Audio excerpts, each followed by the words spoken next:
निकाह की रात थी। मेरी आंखों के सामने वो लड़की बैठी थी जिसे मैंने खुद चुना था। मेरी बीवी, मेरी मोहब्बत, मेरा सब कुछ। लेकिन तभी एक फोन आया और मेरी जिंदगी वहीं थम गई। कॉल पर एक अजनबी की घबराई हुई आवाज थी।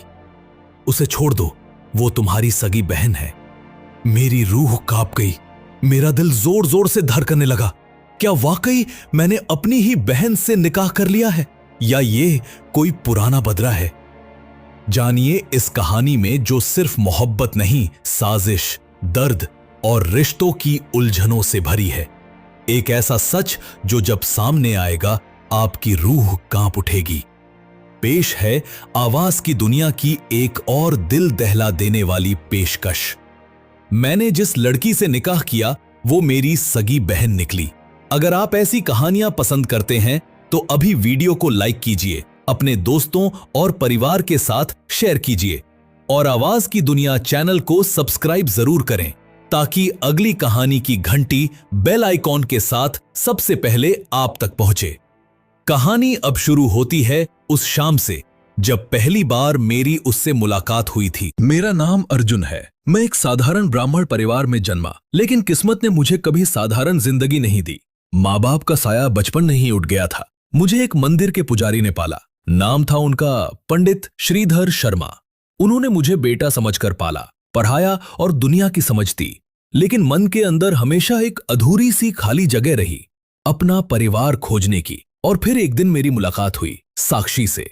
वो एक एनजीओ में काम करती थी। सीधी सादी आंखों में मासूमियत और दिल में कुछ छुपा हुआ दर्द। एक कार्यक्रम में उसकी बातों ने मुझे भीतर तक हिला दिया। धीरे धीरे बातों का सिलसिला शुरू हुआ और कुछ ही महीनों में मैं उसे लेकर गंभीर हो गया। मैंने एक दिन साक्षी से कहा, मैं अनाथ जरूर हूं, लेकिन मोहब्बत करना जानता हूं। क्या तुम मुझे अपनाओगी? साक्षी थोड़ी देर चुप रही, फिर बोली, मैं भी अकेली हूं अर्जुन, लेकिन अगर तुम्हारे साथ चलूं तो जिंदगी थोड़ी आसान हो सकती है। फिर हमने शादी का फैसला लिया। पंडित जी ने खुद हमारे लिए मंदिर में शादी की तैयारी करवाई। कोई बड़ा समारोह नहीं, सिर्फ हम दोनों, पंडित जी और 2 गवाह। साक्षी ने कहा, मेरे पास कोई परिवार नहीं है। मैंने मुस्कुराकर कहा, अब से तुम्हारा परिवार सिर्फ मैं हूं। विवाह की रात जब मैंने कमरे में प्रवेश किया तो वो लाल जोड़े में बैठी थी। मैंने घूंघट हटाया और उसकी आंखों में देखा। पहली बार इतनी शांति महसूस हुई। लेकिन तभी मेरा मोबाइल वाइब्रेट हुआ। एक अनजान नंबर और रोंगटे खड़े कर देने वाला सच फोन उठाया। उधर एक बुढ़िया की हड़बड़ाई आवाज थी, बेटा, तूने जिससे शादी की है वो तेरी सगी बहन है। मैं हंस पड़ा, क्या बकवास है? तू अर्जुन है ना, गायत्री देवी का बेटा। तुझे बचपन में खो दिया गया था, तेरा नाम बदल दिया गया और साक्षी उसी की बेटी है, यानी तेरी बहन। मेरे कान सुन्न हो गए। मैंने उस औरत से मां का नाम नहीं बताया, फिर भी उसने कैसे जाना? अब सवाल यह था, क्या यह सच है या कोई खेल? सायरा, नहीं, अब साक्षी, क्या वो जानती थी? क्या यह सिर्फ एक इत्तेफाक है या कोई बहुत बड़ी साजिश? रिश्ते जब खून में बदल जाएं और मोहब्बत में रुकावट बने तो इंसान टूटता नहीं, बिखर जाता है। फोन कट चुका था, लेकिन मेरे हाथ अब भी कांप रहे थे और दिल की धड़कन किसी तूफान जैसी। साक्षी मेरी ओर देख रही थी। उसकी आंखों में मासूमियत थी, लेकिन अब मुझे वो मासूमियत डराने लगी थी। मैंने धीमे स्वर में पूछा, साक्षी, क्या तुम सच में अनाथ हो? वो चौंकी। हाँ अर्जुन, क्यों पूछ रहे हो ऐसा? मैंने उसके चेहरे पर झूठ की एक भी रेखा नहीं देखी, लेकिन अब मैं किसी पर भरोसा करने की हालत में नहीं था। मैं पूरी रात नहीं सो पाया। बार बार वही सवाल, क्या मैंने वाकई अपनी बहन से शादी कर ली है? सुबह होते ही मैं मंदिर गया। पंडित श्रीधर जी को सब कुछ बताया। वो चुपचाप सुनते रहे, फिर बोले, बेटा, जब तू 2 साल का था तब तू मंदिर के पास लावारिस हालत में मिला था। पुलिस ने केस भी किया, लेकिन कोई सामने नहीं आया। कभी तुम्हारे शरीर पर कोई निशान देखा है? उन्होंने पूछा। मैंने गर्दन के पीछे उंगली रखी। हां, एक छोटा सा त्रिशूल का निशान था। पंडित जी की आंखों में कुछ बदल गया। ये वही निशान है जिसकी बात गायत्री देवी ने की थी। गायत्री देवी, वो औरत कौन थी? पंडित जी ने कहा, 3 साल पहले एक औरत आई थी, नाम था गायत्री। वो एक बच्चे को खोज रही थी जिसे बचपन में किसी मेले से उठाया गया था। उसके पास सिर्फ एक फोटो थी और उसमें वही त्रिशूल का निशान। मुझे काटो तो खून नहीं, तो क्या मैं वही बच्चा हूं? और अगर मैं वो हूं तो साक्षी कौन है? मैं घर लौटा। साक्षी पूजा कर रही थी। मैंने सामने बैठते हुए कहा, साक्षी, तुम्हारा जन्म कहां हुआ था? वो बोली, पता नहीं, माँ बाप के बारे में कुछ नहीं पता। बस इतना मालूम है कि एक औरत ने मुझे अनाथालय के बाहर छोड़ा था जब मैं सिर्फ 2 साल की थी। क्या तुम्हारे पास कुछ है जो तुम्हें अपने अतीत से जोड़ता हो? वो अंदर गई और एक पुरानी अंगूठी लाकर दी। उस पर जीएस खुदा था, यानी गायत्री शर्मा।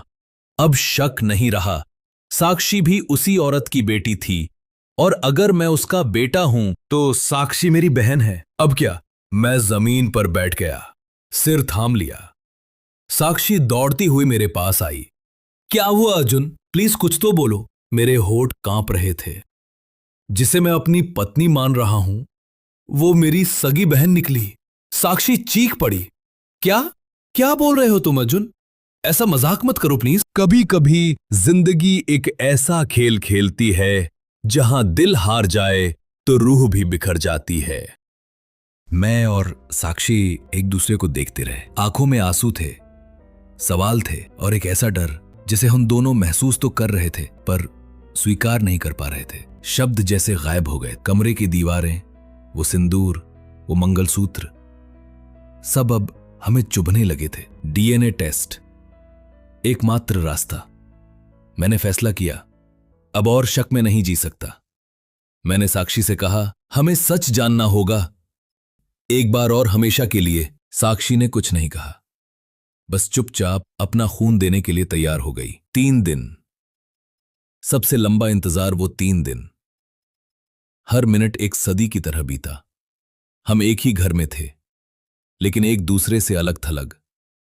ना वो मेरी बीवी रही, ना मैं उसका पति। बस 2 अजनबी जो शायद खून के रिश्ते में बंधे हुए थे। डीएनए रिपोर्ट आई और हमारी रूह कांप उठी। रिपोर्ट को खोलते हुए मेरी उंगलियां कांप रही थीं। मैंने पढ़ा, प्रोबेबिलिटी ऑफ सिबलिंग रिलेशनशिप 99.97%, मतलब हम सगे भाई बहन हैं। मेरे घुटने जवाब दे गए। मैं जमीन पर बैठ गया, जैसे मेरी जिंदगी किसी ने एक झटके में नोच ली हो। साक्षी का टूट जाना। साक्षी ने रिपोर्ट मेरे हाथ से छीनी। 1 सेकंड तक उसे देखा, फिर जोर से चिल्लाई, नहीं, यह झूठ है, यह नहीं हो सकता। उसने अपनी मां की अंगूठी निकाली और जमीन पर फेंक दी। जिसे मैंने अपना प्यार माना, वो मेरा भाई निकला। मैं कुछ नहीं बोल पाया। मैंने उसे कभी बहन की तरह नहीं देखा था और अब देख भी नहीं सकता था।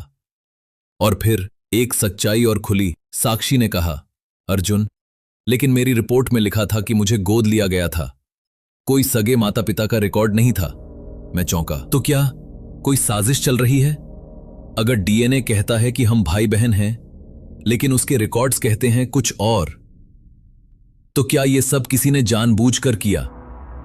कभी कभी सच्चाई से ज्यादा खतरनाक होता है अधूरी सच्चाई, क्योंकि वो इंसान को जिंदा लाश बना देती है। डीएनए रिपोर्ट ने हमारा रिश्ता तय कर दिया था। हम सगे भाई बहन थे।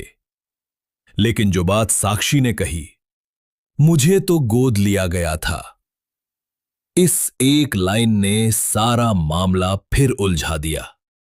अब सवाल यह नहीं था कि हम भाई बहन हैं या नहीं। अब सवाल था, किसने हमें ऐसा बनाया और क्यों? अगली सुबह साक्षी पुराने एनजीओ पहुंची, जहां वो पली बढ़ी थी। वहां की वार्डन अब बूढ़ी हो चुकी थी। नाम था सिस्टर मरियम। साक्षी ने उनसे पूछा, मुझे सिर्फ इतना जानना है कि मुझे किसने यहां छोड़ा था। वो चुप हो गई, फिर धीमे से बोली, तुम्हें एक औरत लाई थी।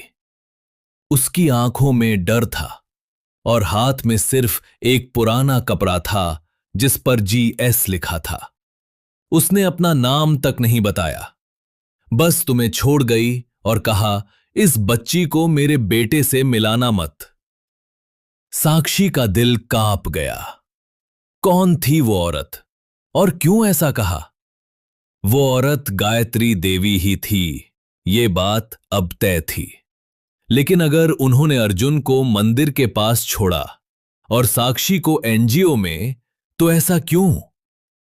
अर्जुन ने उसी शाम पंडित श्रीधर जी से एक सवाल पूछा, क्या आपने मुझे किसी के कहने पर मंदिर के पास लिया था? पंडित जी चुप हो गए, फिर बोले, एक आदमी आया था, बहुत अमीर लग रहा था। उसने कहा, इस बच्चे को पाल लो, इसका किसी से कोई रिश्ता नहीं है। उसने तुम्हारा नाम तक बता दिया, अर्जुन। अर्जुन ने पूछा, वो आदमी कौन था? पंडित जी बोले, नाम तो नहीं बताया, लेकिन उसने जाते हुए एक वाक्य कहा था, इन्हें अलग रखो वरना सब कुछ बर्बाद हो जाएगा। अब सामने आया पहला शक। वो आदमी कौन था?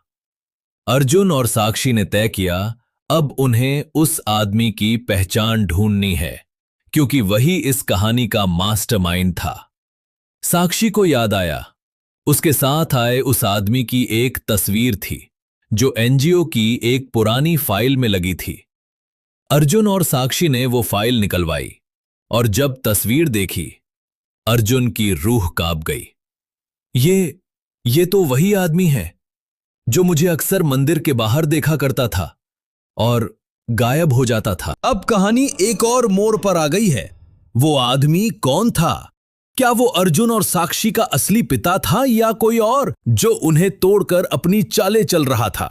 जब सच पर परतें चढ़ाई जाती हैं तो रिश्ते खून से नहीं, नीयत से तय होते हैं। NGO की पुरानी फाइल से जो तस्वीर मिली थी, वो सब कुछ बदलने वाली थी। अर्जुन ने वो चेहरा पहचाना। ये वही है जो बचपन में मंदिर के बाहर आकर मुझे देखता था और फिर अचानक गायब हो जाता था। साक्षी ने पूछा, क्या तुम उसे जानते हो? अर्जुन ने धीरे से कहा, नहीं, लेकिन ये चेहरा मेरे सपनों में कई बार आता रहा है। अर्जुन ने तस्वीर की कॉपी लेकर थाने गया, पुराने केस रिकॉर्ड चेक करवाए। कुछ घंटों की मशक्कत के बाद कंप्यूटर स्क्रीन पर एक नाम उभरा, विनीत त्रिपाठी। उम्र 54 वर्ष, पेशा उद्योगपति, स्थान प्रयागराज, और केस स्टेटस बंद। क्यों? क्योंकि कोई शिकायत करने वाला नहीं था। एक अनजान कॉल, फिर वही रहस्यमय अंदाज। अर्जुन थाने से बाहर निकला ही था कि उसका फोन बजा। फिर वही अनजान नंबर। उठाया तो उधर से वही आवाज, तुम जितना खोदोगे उतना डूबोगे अर्जुन। तुम्हें जो बताया गया वही सच नहीं है, सच्चाई बहुत गहरी है। फोन कट गया। अब अर्जुन समझ चुका था, कोई है जो उन्हें सच से दूर रखना चाहता है। पंडित जी से आखिरी सवाल अर्जुन ने उसी रात पंडित श्रीधर जी से सीधा पूछा, क्या आप विनीत त्रिपाठी को जानते थे? पंडित जी का चेहरा सफेद पड़ गया। कुछ सेकंड्स चुप रहे, फिर बोले, हां, और शायद अब वक्त है कि तुम सच जानो। विनीत त्रिपाठी तुम्हारा असली पिता था। अर्जुन की सांस रुक गई। साक्षी भी वही थी और वो भी पत्थर बन गई। पंडित जी बोले, वो बहुत बड़ा इंसान था, लेकिन उसका एक गुनाह था। उसने 2 औरतों से शादी की थी, एक कानूनी, एक छुपकर।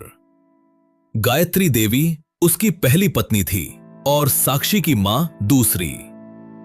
कानून, समाज और अपनी इज्जत बचाने के लिए उसने दोनों बच्चों को अलग करवा दिया। तुम्हें मंदिर के पास छोड़ दिया और साक्षी को NGO में। दोनों बच्चे, एक पिता और 2 अधूरी जिंदगियां। साक्षी फूट फूट कर रोने लगी। जिसने हमें पैदा किया उसी ने हमें जुदा किया। सिर्फ अपने नाम और समाज के डर से अर्जुन दीवार से टिक गया। हमारा गुनाह सिर्फ इतना था कि हम उसकी औलाद थे। कुछ रिश्ते कागज पर तय नहीं होते, उन्हें छुपाया जाता है, दबाया जाता है, और जब वो बाहर आते हैं तो सिर्फ आंसू छोड़ जाते हैं। जिस आदमी को अर्जुन और साक्षी ने कभी देखा भी नहीं था, वही अब उनकी पूरी जिंदगी का सबसे बड़ा सच बन चुका था। विनीत त्रिपाठी, उनका असली पिता। लेकिन सच वही खत्म नहीं हुआ था। एक पुराना संदूक और उसमें दबा खत। पंडित श्रीधर जी ने अर्जुन को एक पुराना लोहे का संदूक दिखाया। ये वही है जो विनीत त्रिपाठी ने छोड़ा था और कहा था, जब सही समय आए तभी खोलना। अर्जुन ने कांपते हाथों से ताला खोला। अंदर एक पुराना लिफाफा था, धूल से ढंका हुआ। साक्षी ने वो लिफाफा उठाया। उस पर लिखा था, मेरे बच्चों के नाम अर्जुन और साक्षी, वसीयत या माफीनामा। अर्जुन ने पढ़ना शुरू किया। अगर तुम ये पढ़ रहे हो तो शायद तुम्हें मेरी असलियत पता चल चुकी है। मैंने वो गुनाह किया जिसे कोई बाप नहीं दोहरा सकता। मैंने तुम्हें बांट दिया सिर्फ इसलिए कि मैं 2 औरतों का पति था और समाज में मेरी इज्जत टूटने से डरता था। गायत्री मेरी पहली पत्नी थी और साक्षी की मां मेरी दूसरी। दोनों औरतें एक दूसरे से अनजान थीं, लेकिन मैं दोनों से मोहब्बत करता था और दोनों से गुनाह भी। तुम दोनों मेरी औलाद थे, लेकिन मेरी बुज़दिली ने तुम्हें अनाथ बना दिया।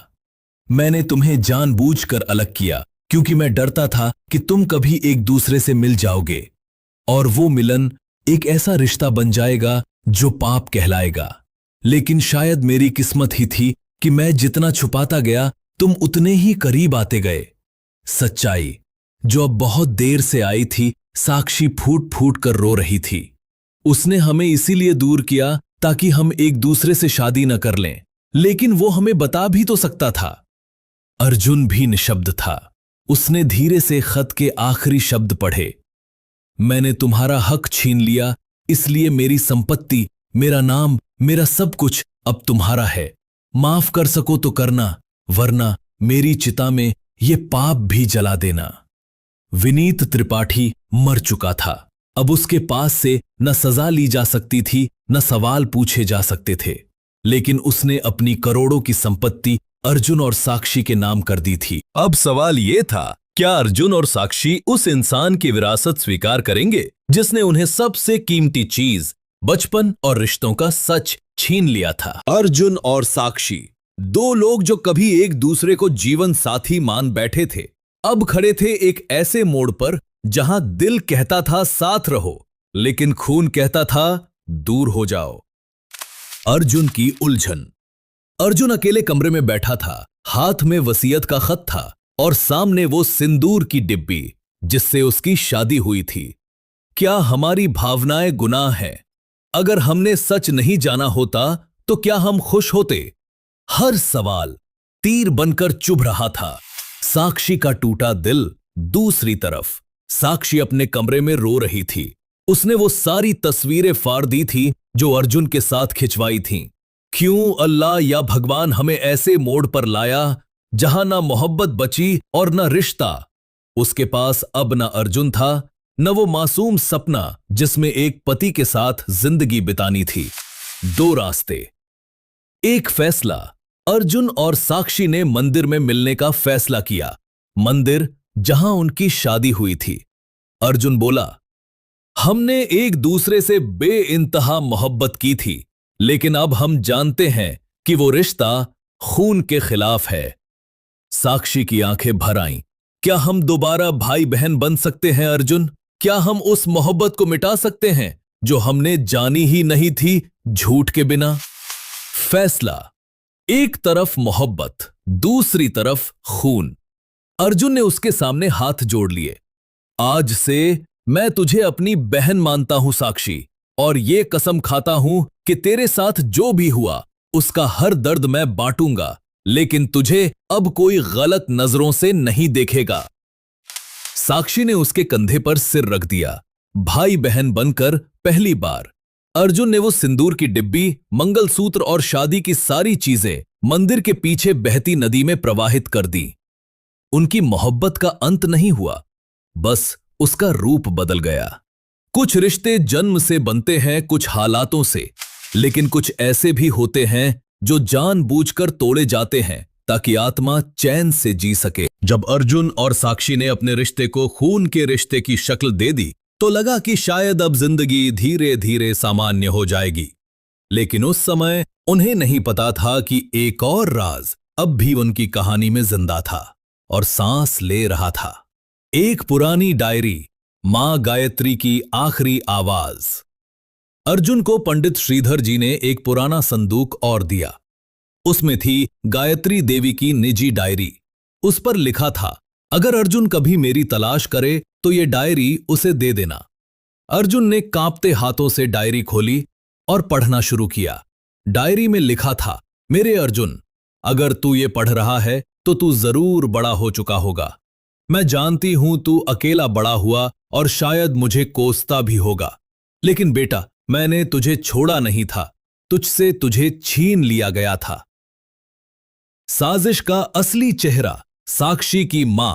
डायरी में लिखा था, साक्षी की मां नसीरा बेगम मेरे पति की दूसरी औरत थी।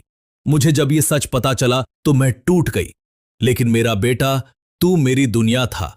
एक दिन जब मैं बाजार गई थी, नसीरा ने तुझे घर से चुपचाप उठवा लिया और फिर अगले दिन वो गायब हो गई, साथ में तेरी सारी पहचान भी।